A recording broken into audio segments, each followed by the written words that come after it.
Over the past few years, I've been really interested in pots that stack. And in this video, I'm exploring both that idea and revisiting a shape you may have seen me throw and trim in a previous video. One of these chalices. I definitely don't use the G word, although this time I want to really scale the object up to create a pedestal of sorts other pots can be stacked onto, perhaps to create new base pieces for arrangements like this I've been making, or simply to hold a single teapot aloft, like so. Now, the obvious way of making this would be to throw it in two parts, but if you've been watching me for a while now, you'll know that for shapes like this I prefer to throw them as one and then turn out all the excess from the solid section of the vessel, the plinth in this instance.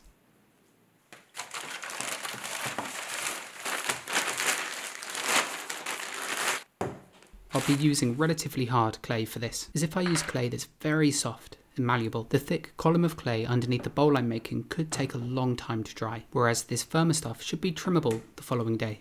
So, the first step of this process is to spiral wedge the clay. Shown slowly, the movements are as follows. The clay is pushed down straight, and then when the lump of clay is brought back up, I rotate it a few degrees to the left. Then it's pushed down straight, rotated up, pushed down straight, rotated up, and so on. Eventually this can be done in a quick, continuous motion that creates a rather neat looking shape. Essentially, the clay inside this lump is forced into a spiral that gets smaller and smaller, and any air pockets that are trapped inside are stretched and popped, whilst at the same time this process blends the clay body, mixing any of the harder sections with the softer stuff, creating a mass of clay that's completely homogeneous and totally void of any pockets of air. That's the goal at least, although it is fairly common for there still to be a couple of tiny pockets of air inside, but you can learn to throw and deal with these as you go, or you can buy a de-airing pug mill, which is a machine that draws the air out of the clay as it's churned up and squeezed through an extruder. I'm thinking maybe I'll get myself one of these as a Christmas present.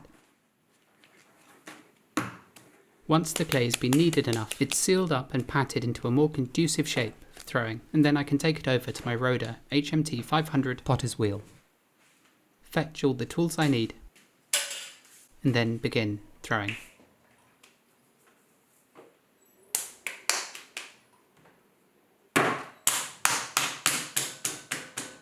It's chucked firmly in the centre of the wheel, and with a piece of clay like this I'll seal the bottom with my finger. Then, with plenty of water, the lump of clay is centred. This is something I'll skip over a touch in this video, as there really is a lot to discuss. So, I'll leave a link on screen now, and in the description, to a tutorial I've made that goes into far greater detail. But for now, all you need to know is that I'm forcing the clay to spin centrally on the wheel head, evenly and without any undulations or irregularities in it. Sometimes you'll be able to feel these, whereas other times they'll be much more visual. But with this piece, as such a large portion of it is simply going to remain a solid lump of clay, I'd probably spend a bit more time centering it than I might other types of pots. Yet at the same time I don't really have to, as fundamentally I'm only going to be throwing the very top portion of this lump into a bowl, so that part needs to be centered. But as there's going to be so much material underneath it, if it is somewhat skew width and not quite right, it should be fine, as I'll be able to trim away any irregularities at the leather hard stage. But for now, all I'm going to do is throw a very simple bowl shape atop this mass.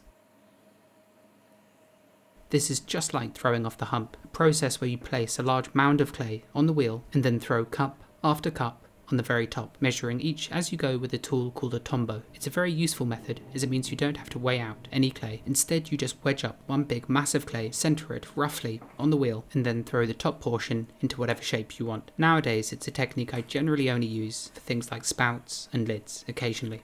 The only downside with it is that without weighed out lumps of clay, the pots made might not be quite as accurate, although when I did train making pots like this during my apprenticeship in Japan, they were more or less identical. But you know how it is. People get set in their ways, and throwing individual lumps on the wheelhead was something I was trained to do in the UK and Ireland since I was a teenager. And truth be told, some of my more angular shapes can be rather difficult to throw using this method. Anyway, back to the pot at hand. With the rough shape of this plinth made, I scrape away some excess clay from around the base and then begin tidying the shape up, which is mostly done by scraping away the slip, which is just watered down clay, off the vessel. I want the top to have a more angular shape, and as it overhangs quite a bit, I'm first going to remove the slip, and then from the inside I'm going to begin pushing out against the sharp, flat edge of the rib to separate the curved bowl into two more distinct sections.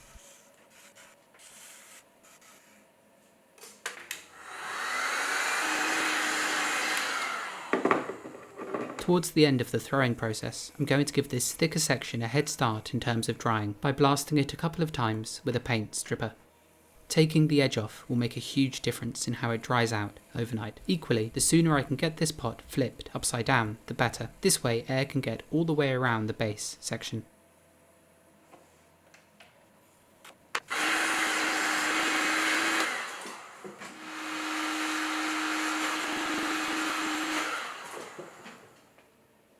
Lastly, I scrape away much of the slip from the inside of the bowl, chamois leather the rim smooth, and then give the bottom half just one last blast.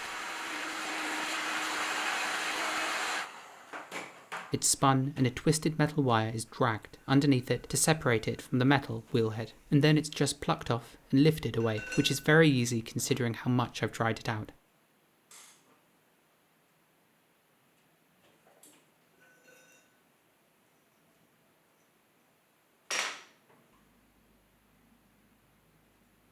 Here's roughly how it will look, I guess, although it's going to shrink probably about 10% from this point, and it's also immensely heavy considering the bottom half is solid.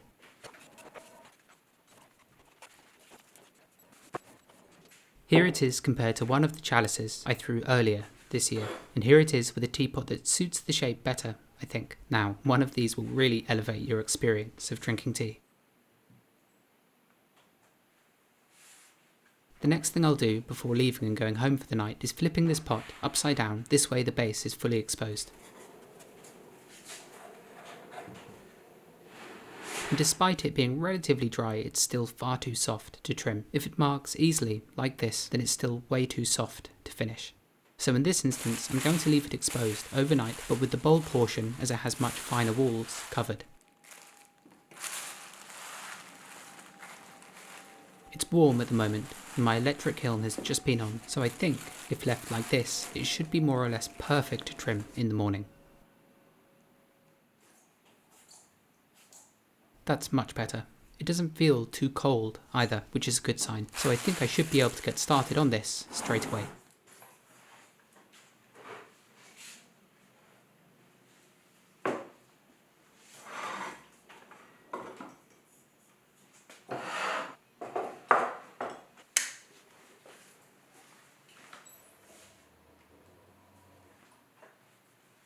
The first thing I'll do is check if the rim is level, so I tap center it the right way up and hold my finger against the lip. And against that point of reference, you can see that it wavers as it spins, meaning it isn't quite spinning true.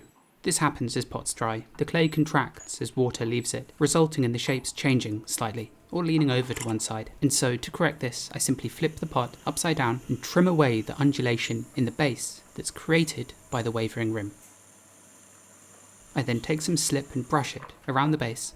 This will act like glue, helping stick the pot down as it's turned. It doesn't need much, and I only ever brush the slip around the outside, as if the entire bottom is coated, the pot can be rather difficult to remove hereafter, as I'd have to slide a metal skim all the way underneath it. With the undulating rim corrected, I seal the bottom with a plastic kidney, and I'll begin by trimming the bowl section on top. There's a bit of work I need to do. The first is to trim the sides so they're nice and straight, using a very sharp tungsten carbide blade, which matches the shape of this portion of the pot wonderfully.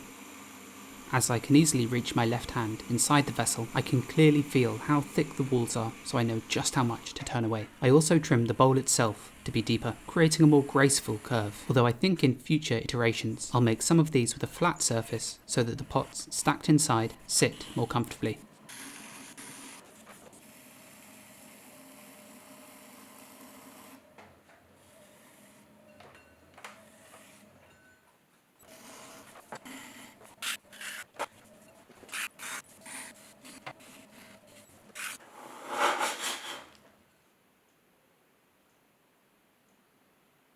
With the inside of the bowl turned, I'll trim this angle beneath it to be more severe.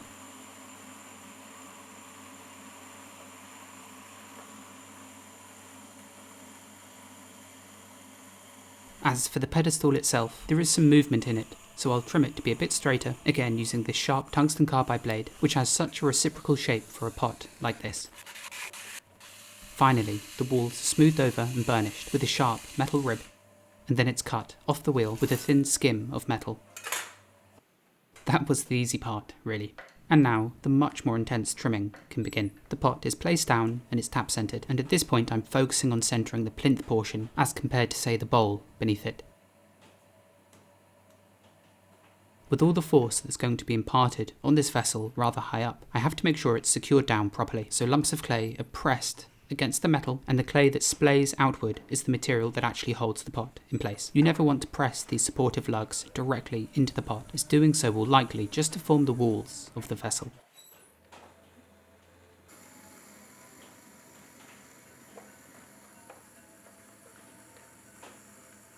Now, the following process is very repetitive, as essentially I'm going to be removing clay layer by layer. It's also incredibly easy to make a mistake, say by trimming too far out and making the wall too thin, or by applying too much force with the tool, which at some point could potentially cause the stem section to crack off, hence why I try not to remove too much material at once.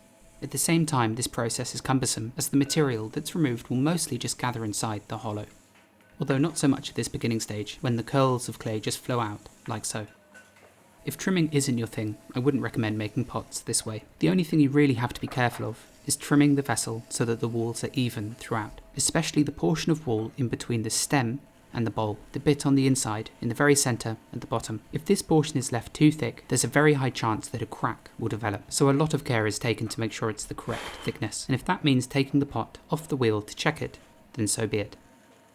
For trimming the inside, I'm using steel tools, not my tungsten carbide ones, as the blades' shapes tend to differ, and the thinner the loops of metal for this, the better, as I can hold them at a steeper angle to the material, which will be especially useful for when I'm trimming away stoneware from closer to the bottom.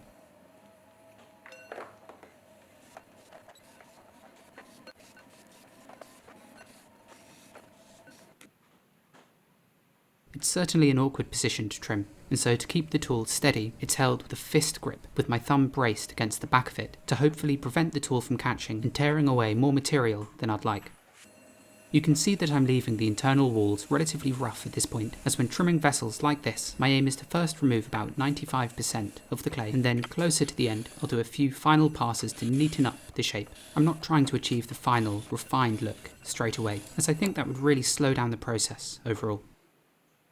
To check the thickness of the bottom, I gently press a turning tool against it, and I'm looking for just any amount of movement. If the base bows in slightly, then it's thin enough and I shouldn't remove any more material. But if it feels solid like a rock, and the pot still feels heavy when I pick it up, then there's definitely still some stoneware left to remove.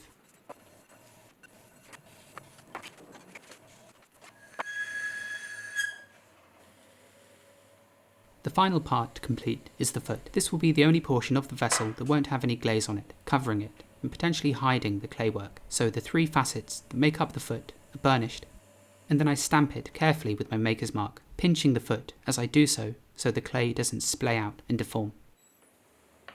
One thing I noticed is that the outer shape of the stem had bowed out in one place, presumably from all the pressure pushing out from the inside as I was turning. So I place a spinner on top to push down through to keep the entire assemblage in place, and then I use a flat kidney just to straighten this portion of the pot.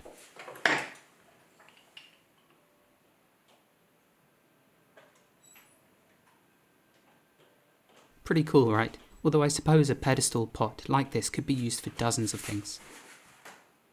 But it's a nice way of displaying teaware, although I think I need to make a few larger versions, or some smaller teapots.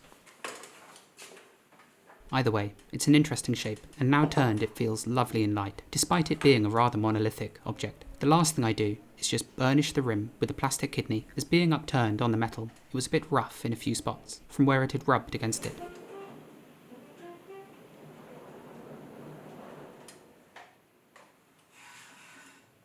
The absolute final thing I'll do with this pot, which is very important, is wrap it up tightly in plastic sheeting and dry it slowly. It needs to dry evenly, especially the internal portion of the foot, so I'll encase it in plastic sheeting like this, and I'll leave it for a week or so completely sealed. This will also prevent it from drying unevenly and potentially leaning over to one side, which for an object like this is crucial. I don't want the teapot or a candle, whatever's placed inside, tipping out. That's all this week. I can't wait to see this pedestal fired. I think they'll really help to add a new element to my stacked arrangements, or simply make the process of displaying and using your teapot far more ceremonial and special.